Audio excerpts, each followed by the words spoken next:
Now, instantly giving 50,000 Overguard to yourself, your teammates and your companions with every cast of Avalanche on Frost sounds amazing, right? But that's just the tip of the iceberg. With over 1,100 energy in reserve, 7,000 armor and insane crowd control, Frost is no longer just the boring bubble boy Warframe and hasn't been for quite some time, but this is my go-to Frost setup. But what weird and wonderful setups do you like to run on your favorite Warframes? Let me know in the comments section below. Now let's dive into why Frost has become my favorite Warframe in game and how to build him into an Overguard generating, crit boosting, crowd controlling Frostborne Colossus. Now it is a new year, which means I'm going to do a refresh on every Warframe over the next few months, and I thought I would start off with Frost. Now over the past couple of years, Frost has received buff after buff after buff, transforming him from a purely defensive Warframe into an absolute powerhouse.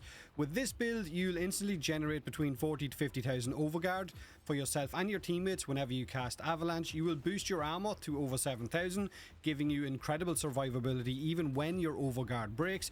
You will utilize his Biting Frost augment for massive crit chance and crit damage against enemies that are frozen, which will also have you benefiting from his passive armor boost where he gains 50 armor per enemy frozen nearby him, which will also scale your Overguard on cast even further. So the core synergy for this build is the Parasitic Armor subsumability and your Icy Avalanche augment. Now Parasitic Armor is normally used on Frost when you're building for his globe, but this time around I've built him for Avalanche. Now Parasitic Armor, the way it works, it is you will sacrifice your shields to grant a massive armor boost based on your shield capacity. With mods like Redirection, you can gain between 4,000 to 6,000 additional armor. This armor then directly scales Frost's Icy Avalanche augment, increasing the amount of Overguard that he gets per enemy hit. Now an important thing to remember is that his Icy Avalanche augment also scales with ability strength, but it also scales off his current armor, adding 20% of Frost's armor as Overguard per enemy hit. However, the 20% value also scales based on Frost's power strength. My current build has 54% conversion. Another small thing to remember is, which I've already mentioned, is that Frost's passive will also give him 50 armor for every nearby enemy that is frozen.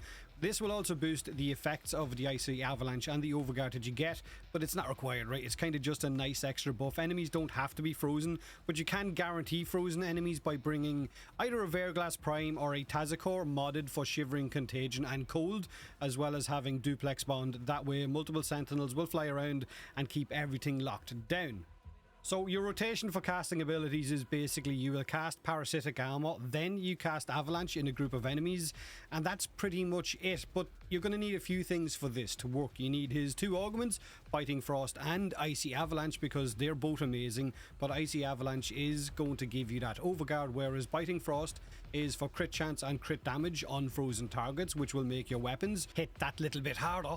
Then you will need the Parasitic Armor ability subsumed onto Frost instead of one of his abilities. His second ability, Ice Wave, is the best option for this because it kind of just sucks, and the first one is needed to blow up his bubble. Now, then you need to mod for a bit of shield so that when you sacrifice shield with Parasitic Armor, you get a decent amount of armor in return.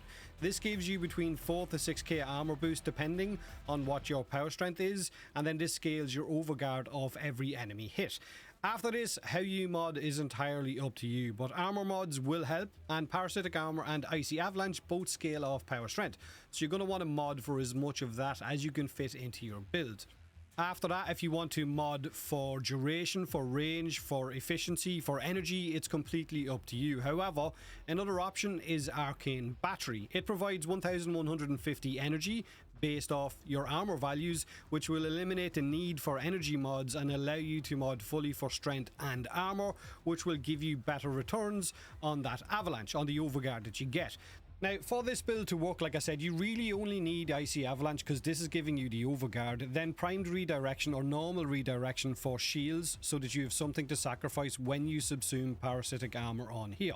I have got 12 armor on my Frost Prime, ignore that, I've had him for years and my builds have changed every time he has received any kind of a rework.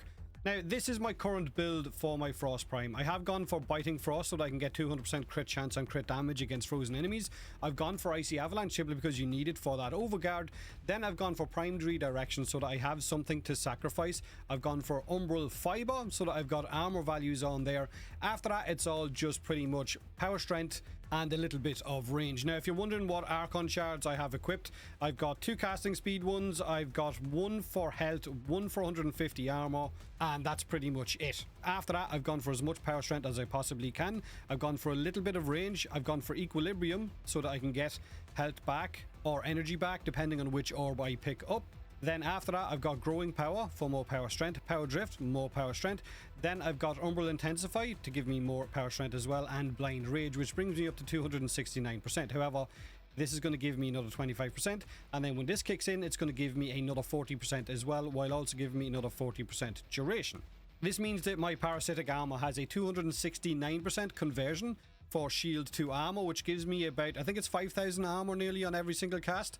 Icy Avalanche has a 40,000 Overguard cap. However, when Growing Power and Arcane Ice Storm kick in, that goes up to about 44,000. Or if I jump into any of the Hallvania maps, I have a 50% Overguard because there is a power strength buff that you get off some of the Hex members for the duration of the month. So like I said, that boosts me up to about 51,000 Overguard. Now, if you wanted, you could put Archon Stretch in here if you're using the Doriga with its Arcoil ability, because that way its electric damage is going to restore energy for me as well. But I don't really have energy issues with this build because I am going to have 1,150 energy because of Arcane Battery. And then I've got Equilibrium, and the amount of health orbs and energy orbs that I get off my Tenet Glaxian because of the augment is kind of crazy. So this will keep me stocked up, which means I don't really need this, but I guess there's no harm in having it equipped if you want to. Now, my weapon of choice for running with my Frost is, of course, my Tenet Glaxian, which has got the Magnetic Progenitor. I am doing blast and radiation damage. However, I've also got a Riven on it, but this Riven is just multi-shot and heat, so you can switch this out and just put a heat dual status mod in here instead so that you're still getting the blast damage. I have got Photon Overcharge, which is going to give me more critical damage, but it's also going to give me a chance to get an energy orb whenever I get a cold status affecting an enemy and I kill them. On top of this, I've also got Primary Frostbite. On cold status effect, it's going to increase my critical damage by 2.2% and my multi-shot for 12 seconds. This stacks 40 times. On top of this, I've also got Prime Shred for increased fire rate and for that punch through on the beams. I've also got Radiated Reload, so that I've got an extra element but also more reload speed as well. And then of course Galvanized Aptitude is going to scale off the amount of elements that I am putting on enemies, which are going to be a lot because the weapon has got 3 of them, but also my Sentinel has also got multiple elements as well. Now you could drop out Serration if you think Galvanized Aptitude is enough, and you could put maybe Hunter Munitions or something else in here, a different element if you want to, entirely up to you. However, Magnetic is also going to be dealing with Overguard enemies, the Eximus units. Radiation will be dealing confusion to enemies but also doing damage to robotic enemies, and then Blast is going to be basically just blowing everything up.